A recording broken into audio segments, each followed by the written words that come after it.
Well, a lot of people have asked, like, about the structure, or like, what is QHHT? Right. What actually is the process Right. of QHHT? Right. So how would you, what would you say to that? It's a big question to ask, and sometimes you don't have a lot of time to explain it, but, in a nutshell, it's a process of hypnosis that is different than traditional hypnosis in that we are taking the client very, very, very deep into their consciousness. And what happens when they get there is, in that deep state, their most easiest chance then is to let go of that left brain, that conscious mind, the analytical part, and explore this other side that really, as we know, has all the answers.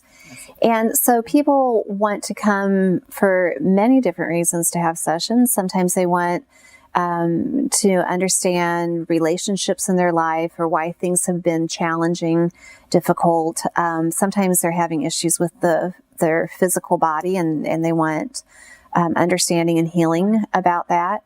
And sometimes it's curiosity. They just, they've had some odd things happen in their life, and they would just like to have some clear understanding about that.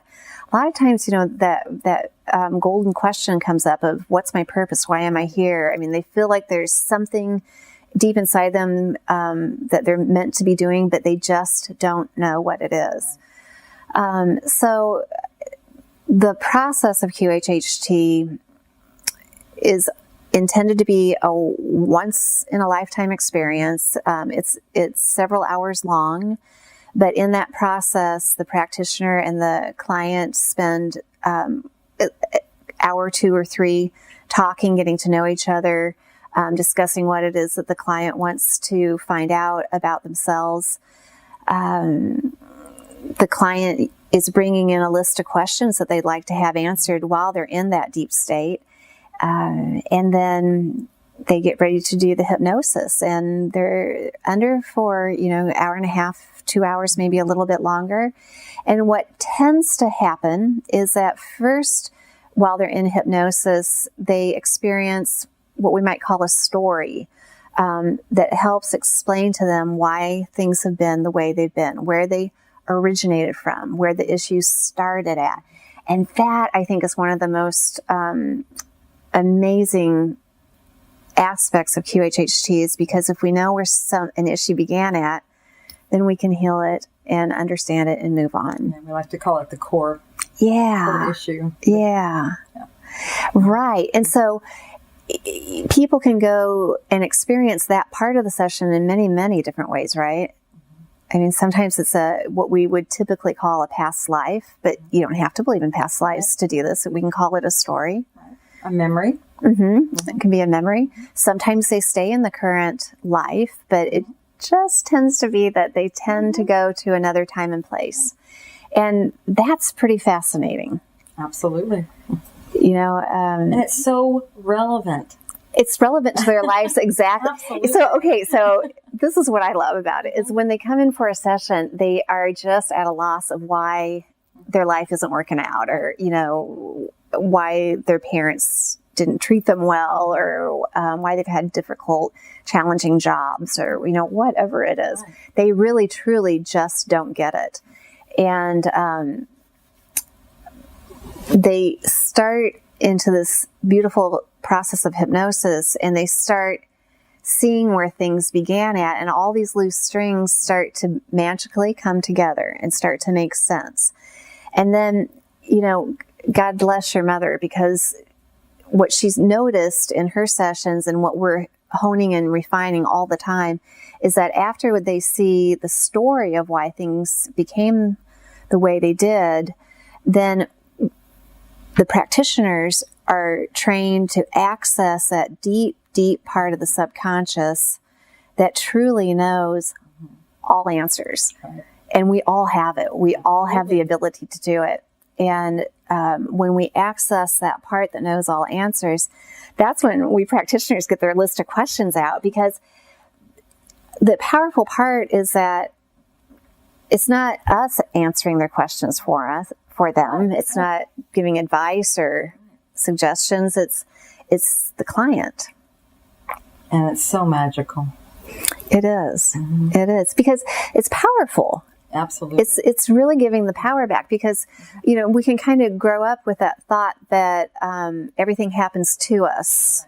We don't have control over it. It's not my fault. I'm just this victim. Yeah. Sometimes that's a little too easy. And really, though, when they come into the session with all those questions and I just don't get it and it doesn't make sense and I don't understand why, when we get to that part of the session where we reach that deep subconscious and it, which is them, sometimes we understand it more easily as the intuition, as our gut. But that's the part of them that's speaking and talking, and it's not an unheard of experience for most people. It's just that we don't realize what's happening. Because, you've had these moments when, you don't know what to say to somebody that you really care about. But all of a sudden you open your mouth and this golden blah, blah, blah, blah, blah comes through and it is perfect. Where did that come from? Yeah. And you can't repeat it again if you had to, right? And, but that's it. That is what we're getting. So it's not like this weird thing is speaking through them. It is them. It's them answering. It's just that they're not getting their conscious mind in the way. It's like that divine guidance that we get, but now it's able to use the gift of our voice. And what happens every time that is just so lovely is that those questions that they have, that even in their conscious state, they could probably answer pretty good. The answers come so profoundly and deeply and expansively. And many times goes in directions that they never even would have imagined.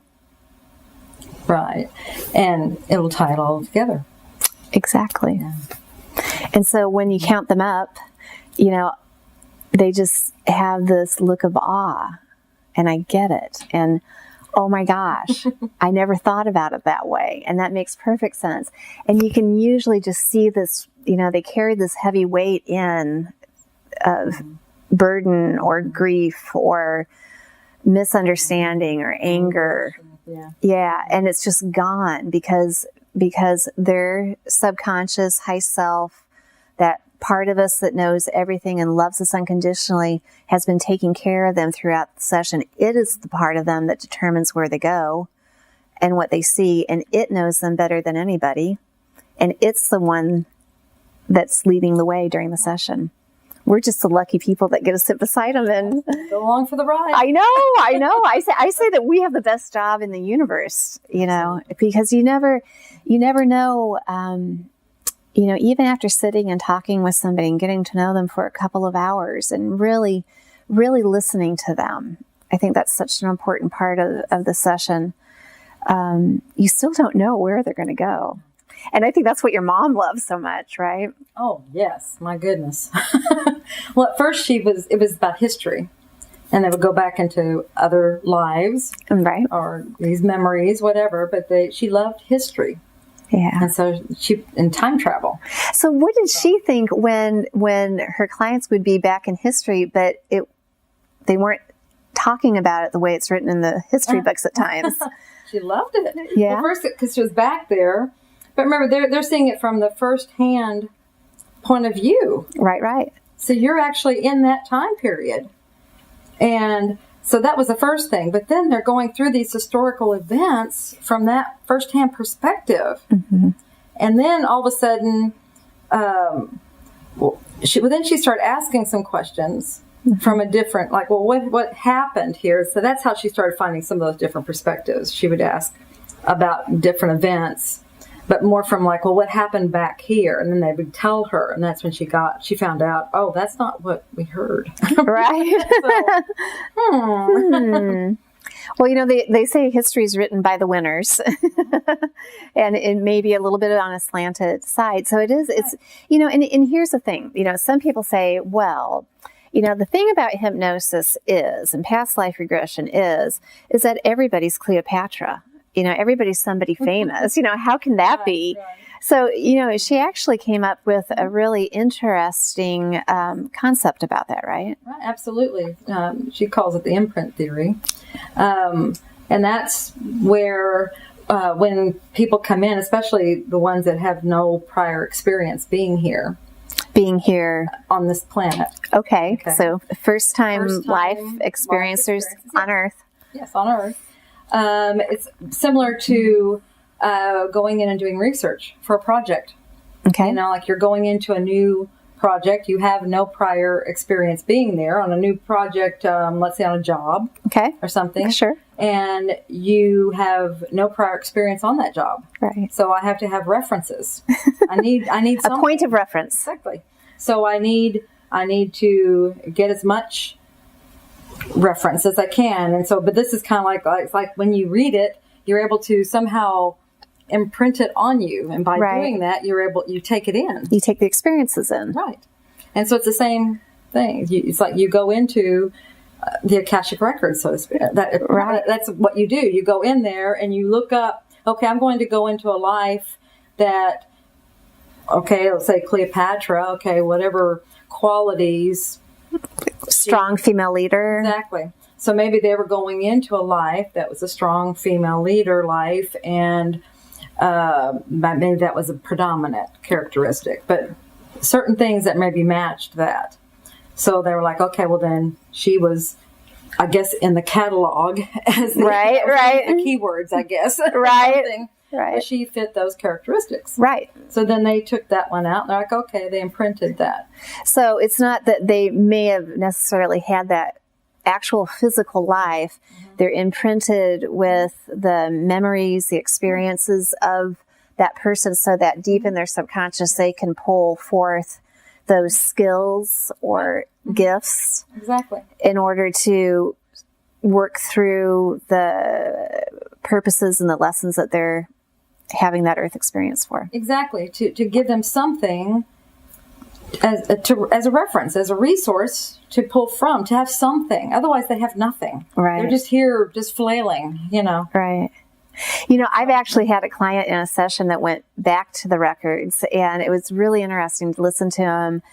He had a guide there with him, and he hadn't had a life on Earth very often. He'd been here a few times, but he would tell me literally about them taking a book down, opening up a page, and going, "Yep, that one you need to have." And he says he would just do that, and it was in. And then they take another book down, and it's like you wish you could see those, all happening, because they're describing it. They're so in the moment of it, and they're, the details are so amazing. So that's a really great understanding. And now here's what is really special about QHHT too, and that she was so famous for discovering, is that it wasn't just one person talking about imprints or, all of the concepts that she had was coming from multiple different people, subjects, who didn't know each other, had no knowledge of anybody else's session, but yet the same information was coming through time and time again. Yes. And that leads into another very unique topic with Dolores, was the healing aspects, and about how the body is always the greatest messenger. And then you have this great background as a medical professional, and really took that to another level. Yes, where the body's always delivering messages.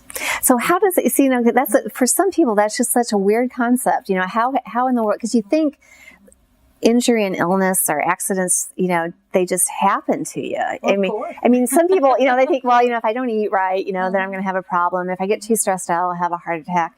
There's some basic understandings, of course, always, I think, but it was so wild how she would hit on the same reason for a certain illness time and time again. Right. It was the same type of thing as, like you said, the imprint that came through so many clients. Mm-hmm. The same thing over and over and over again. It was the same type of thing kept happening, where clients would come in with these same physical issues. Right. And this part of themselves, the subconscious, would come in, would say, oh, well, this is what's happening. Let's say they had like thyroid issue. Okay. Well, they're not speaking their truth. That's incredibly literal. Exactly. And they say it over and over again. They have something to say. They are not speaking their truth. And so that just was done over. So the body would start reacting and not be in health in that area. Exactly. And so she started telling me what was happening, what she was getting. Right. And it made sense in the oddest way. Yeah. In the most logical, not logical way, Right. And because of my love of the body and my past experiences in RN, and it just clicked.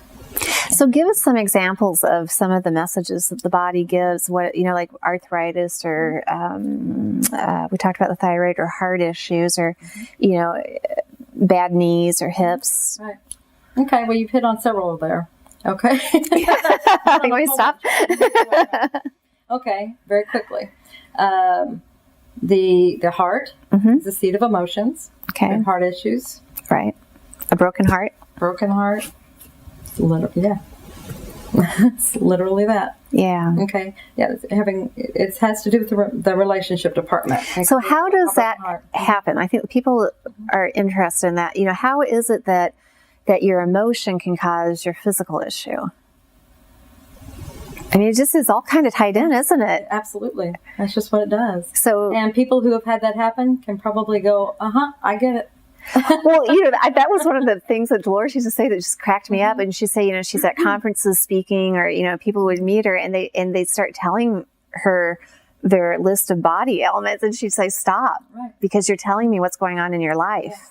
Unless you want me to know this. They become completely transparent. Right. Yeah. So, okay, you're talking about their knees.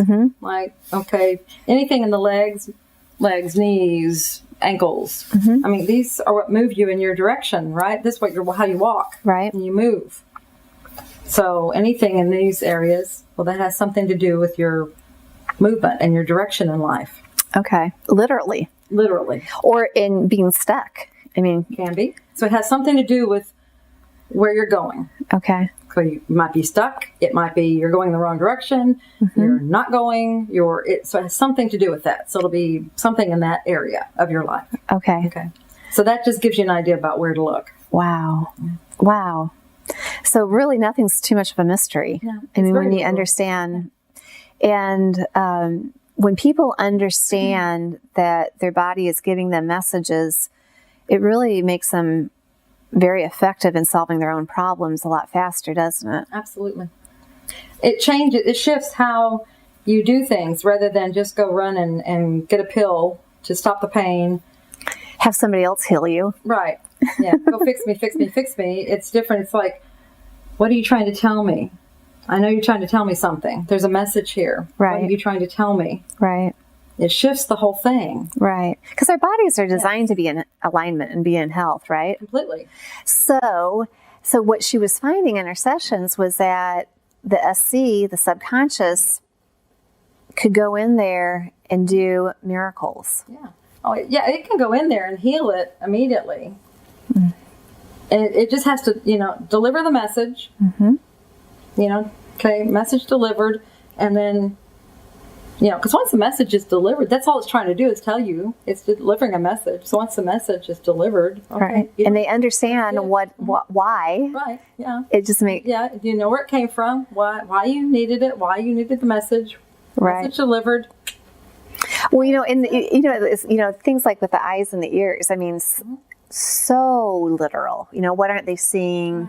Down to, what aren't they seeing right in front of their face? What aren't they looking at long term? What don't they want to see? What are you not seeing clearly? What do you, anything along that line. Exactly. What do you want to hear?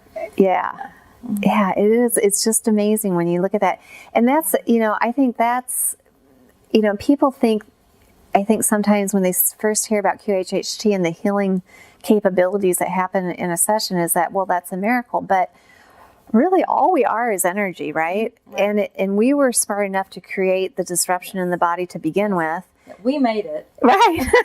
just unmake it. Right. Or you make something different. Right. And, as a practitioner, it's such a beautiful, special, sacred moment to listen to that subconscious going through a person's body and saying, well, here's what's going on and here's why it started. Here's what we want her to know about it. We're going to heal it.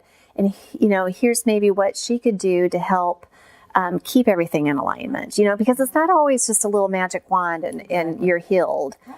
And they also, have this beautiful recording of their session afterwards. Yes. Yes. And so many times, like we're back to that responsibility part again, is they have to do things because it's about, like we said, it's not you come in, it's about taking a pill and you're fixed, fix me, fix me, fix me. Right. It's about taking your power back and you being responsible for you. Right. And so in this session, that's what you'll find out is what has to be done here to do that. Mm-hmm. And sometimes there are action moves that you have to take. Right. And so that's where you'll get your list of action moves. Right. That just came to me, action moves that you have to take. So, right. And it might be that you have certain things to do. Right. Well, then and if you don't do them, well, then, okay, don't blame anybody else. Right. It's on you. You've got to go do that. Right. But it's up to you when you start doing it. And at any time, you can start doing that. Right.